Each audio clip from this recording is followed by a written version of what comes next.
बच्ची के साथ, जिस पर राजनीति हुई तो समाजवादी पार्टी से जोड़ा गया, उनके सांसद वहां के उनसे करीबी जोड़ के व्यक्ति को बताया गया, बुलडोजर चला दिया गया, डीएनए टेस्ट की भी मांग कर दी गई। आप समाजवादी पार्टी से आते हैं, लेकिन ये देखा गया कि अखिलेश यादव डीएनए टेस्ट के बाद वो मुस्लिम व्यक्ति जो नेता बताया जा रहा है, आपका करीबी बताया जा रहा है, उस पर कार्रवाई हो ना हो, उस पर कोई बात नहीं कर रहे, ऐसा बीजेपी भी कह रही है। सर, तो आप एक बड़े नेता हैं, आप इस पे क्या प्रतिक्रिया? माननीय राष्ट्रीय अध्यक्ष अखिलेश यादव जी ने इस विषय पर आपने खुद ही बताया, वो अपना वक्तव्य दे चुके हैं। उसके आगे और पीछे कुछ बोला जाना उचित नहीं है।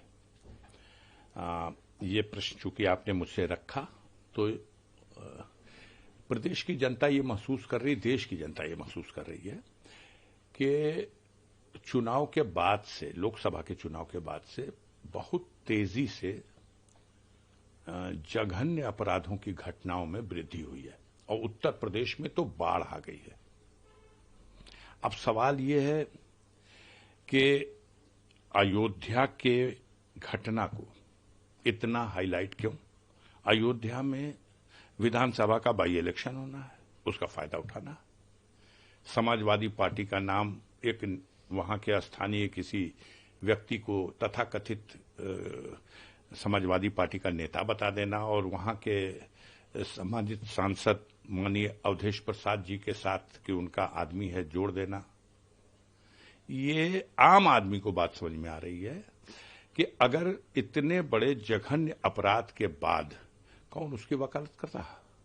कोई भी हो, उसने आपके साथ फोटो खिंचा ली हो या मेरे साथ फोटो खिंचा ली हो, अगर इस तरह का अपराध करता है तो कानून उसके खिलाफ कार्रवाई करेगा। लेकिन यहां तो नंबर बढ़ाना है। कानून की कार्रवाई के लिए अभी आगे उसको कोर्ट के जरिए क्या होगा, ये अपनी जगह है। बुलडोजर, ये कार्रवाई हमारी है, इसका नंबर हमको मिलना चाहिए। इनकाउंटर, ये कार्रवाई हमारी है, इसका नंबर हमको मिलना चाहिए। हम लोग कानून व्यवस्था और देश के संविधान और उसके रास्ते से जो नियम और कानून है उसका पालन करने वाले लोग हैं। हम मानते हैं कि किसी वर्ग, जाति, धर्म, पार्टी का व्यक्ति हो, यदि वो अपराध करता है तो वो उसका व्यक्तिगत कैरेक्टर है और उसके लिए उसे जो कानून में सजा है वो मिलनी चाहिए। लेकिन इसके लिए किसी पार्टी को, किसी नेता को उससे जोड़ के राजनीतिक फायदा उठाने की कोशिश करना, ये इसमें उनकी दूषित मानसिकता का परिचय देता है। मैं आपसे निवेदन पूर्वक आग्रह करना चाहता हूं कि क्या अयोध्या में जो बेटी के साथ यह जघन्य घटना हुई, इस घटना की जितनी निंदा की जाए कम है, लेकिन क्या इस घटना की आड़ में गाजीपुर में करंडा थाना क्षेत्र के कोशंदेपुर गांव में जो 2.5 साल की बच्ची के साथ दरिंदे ने दरिंदगी की है, बलात्कार किया है, लड़की मणासन है, इस घटना का कहीं वर्णन है? इस घटना की कहीं चर्चा है? अभी की घटना है, क्यों नाम नहीं लिया जा रहा उसका?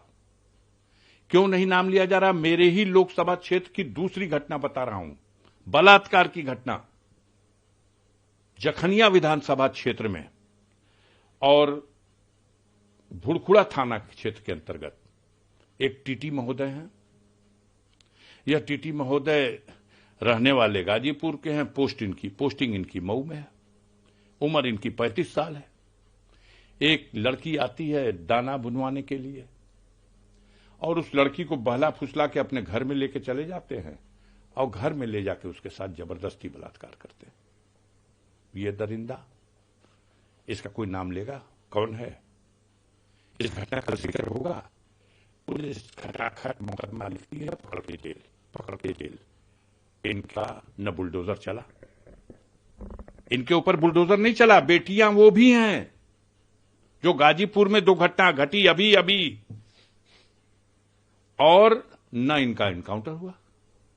अब हम थोड़ी कहने जाएंगे कि पहली घटना के लिए अशोक सिंह बिल्लू बाबा जो हिस्ट्री सीटर है करंदा थाने का, और दूसरी घटना के लिए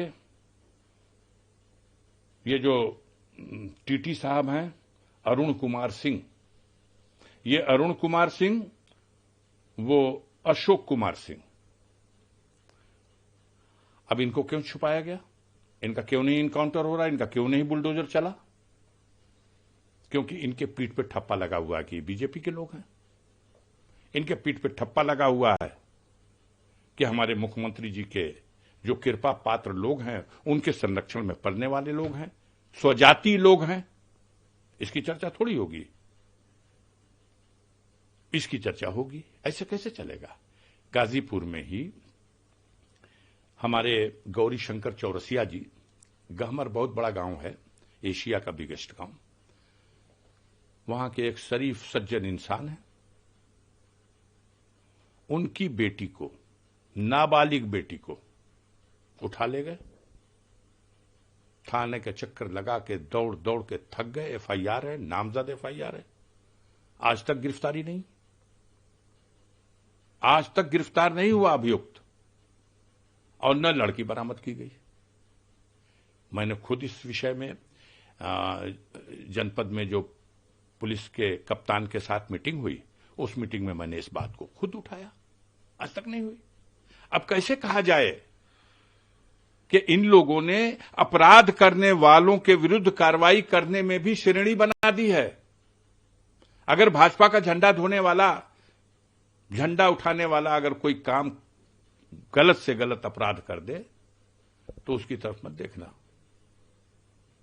और दूसरे का घर भी गिरा दो, गोली भी मार दो, और उसके साथ तमाम ऐसे लोगों को भी जोड़ दो जिससे कि कोई राजनीतिक लाभ मिल जाए। घटना यह है, पूरे प्रदेश में अपराध की बाढ़ आ गई है, हर जगह अपराध बढ़ा है, हत्याएं हो रही हैं, बलात्कार हो रहा है, गरीबों की जमीनों पर कब्जा हो रहा है। जो कुछ बचा खुचा है, जहां दबंग और सामंत कब्जा कर रहे थे, अब नजूल बिल लाया गया है। अब इस बिल के माध्यम से सरकार गरीबों का घर उजाड़ करके उस पर कब्जा करना चाहती है। अभी तो देखिए, विधानसभा से पास हो गया, लेकिन विधान परिषद में उसको प्रवर समिति को सौंप दिया गया। आगे क्या होता है, लेकिन आम इंसान डरा हुआ है। गांव में इनकी मशीनरी जो है, तहसील का लेखपाल जिसके घर की तरफ ठीक से ताक दे रहा, उस आम आदमी का तो रोआ खड़ा हो जा रहा। हमरा घरवा के 2 बेर देखला हर लेखपाल साहब खैरियत नहीं थे, वसूली हो रही है। तुमने तो गांव समाज की जमीन में मकान बना, कहां बनाएगा?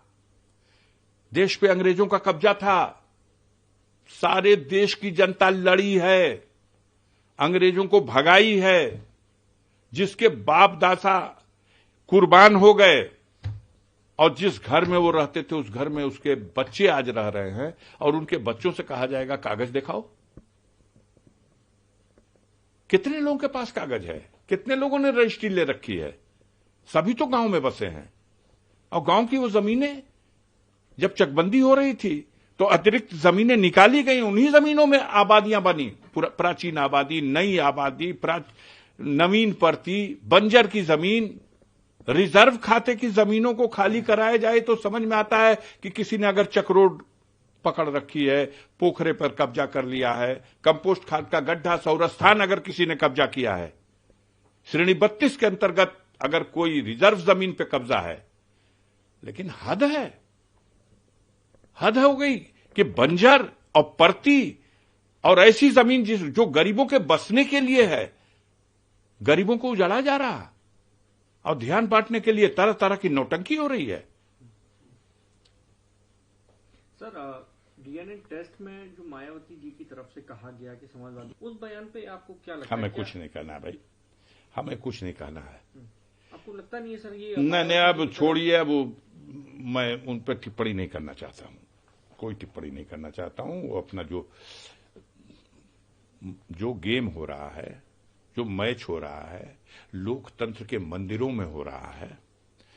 अब हम घर में बैठे हैं तो हम तो ट्विटर तो कर ही सकते हैं। हम घर से बैठ करके ट्विटर के जरिए लोकसभा में खाता शून्य, विधानसभा शून्य समान, विषय उठाता कोई लोकसभा में, राज्यसभा में, विधान परिषद में, विधानसभा में, वो तो है नहीं। अब ट्विटर का खेल है, उस पर खेलने में क्या जाता है, हम टिप्पणी नहीं कर सकते। आपको उनको शोभा देता है इस तरीके की? हम टिप्पणी नहीं कर सकते। परम आदरणीय मेरे लिए